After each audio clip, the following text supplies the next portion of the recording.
Pending home sales are at the slowest pace in nearly a decade, according to an article from the National Association of Realtors. Hey, what's going on, everybody? My name is Lewis. This is your daily dose of real estate. If you are new to the channel, please hit that like, hit that subscribe, and consider leaving a comment. Comments really help me as well as others learn and grow. And without further ado, let's jump right to the article and see what's going on in the housing market. So up on the screen, I have a chart for April monthly pending home sales. They are down 3.9%. Just from last month alone. That is down 9.1% from a year ago, but this is the sixth consecutive month of declines. Now, pending home sales fell in 3 of the 4 regions. In the West, they're down 4.3%. In the South, they're down 4.7%. And in the Northeast, pending home sales are down 16.2%. The only region that saw actual pending home sales increase was the Midwest, and they are up 6.6%. Now, obviously in the Midwest, it is a more affordable market, so I'm not surprised to see the increase in pending home sales here. Now, according to Lawrence Young, the National Association of Realtors chief economist, he says that pending contracts are telling as they better reflect the timelier impact of higher mortgage rates than do closings.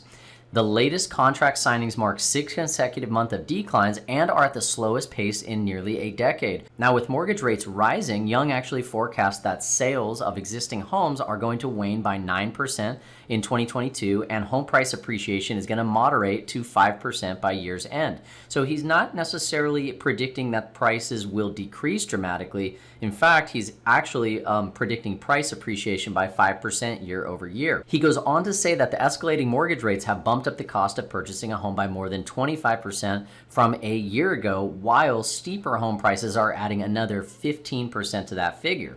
So the overall cost to purchase a home now is up about 40% just in 1 year alone. Now, in some cases, these higher rates increase mortgage payments by as much as $500 per month. Lawrence Young notes that such price hikes are already a burden, but they become even more problematic for the family that is on a budget and they are contending with rapid inflation, surging fuel, and food costs. He goes on to say that if mortgage rates stabilize roughly at the current level of 5.3% and job gains continue, home sales could also stabilize in the coming months. Home sales in 2022 are expected to be down about 9%, and if mortgage rates climb to 6%, then the sales activity could fall by 15%. Home prices in the meantime appear in no danger of any meaningful decline.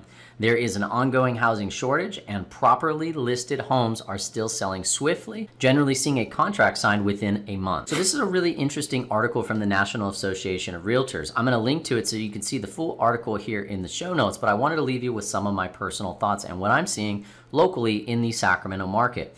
He's absolutely right. The cost to own has gone up due to the rising mortgage rates. We've talked about this several times, but this spike in rates without having actually seen prices come down at this point is really putting a burden on particularly the first-time home buyer, somebody who's actively looking to participate in the market and they're not necessarily rolling equity from the sale of an old home into the purchase of a new one. On top of that, the rising cost of goods and services everywhere have gone up, and generally real estate is a good hedge against inflation.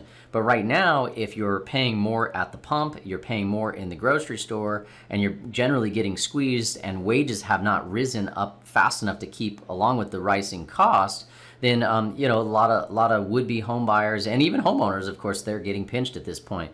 But on a quick note with regards to the housing market, what I'm seeing here locally is homes that are properly priced. He mentioned that in the article. So if you are pricing a home based on the stats and the facts and the data, looking at price per square foot, and you go in properly, then homes are being put under contract very, very quickly. I think the median days on market here in the Sacramento region is somewhere around 2 weeks at this point. So properly priced homes, there's still a big buyer demand. They are moving very quickly. And then on the plus side, mortgage rates, even though they are up, we have seen a small reprieve. They are starting to go down a little bit. They look to be stabilizing. Only time will tell whether or not they're going to continue to either go up or fall from here. But at this point, things have kind of cooled from the peak that we saw just a couple weeks ago in mortgage rates. What did you think of the video? What did you think of the information? Leave your comments below. We'd love to hear from you. If you haven't done so, hit that like button, hit that subscribe button, and we'll see you on the next one.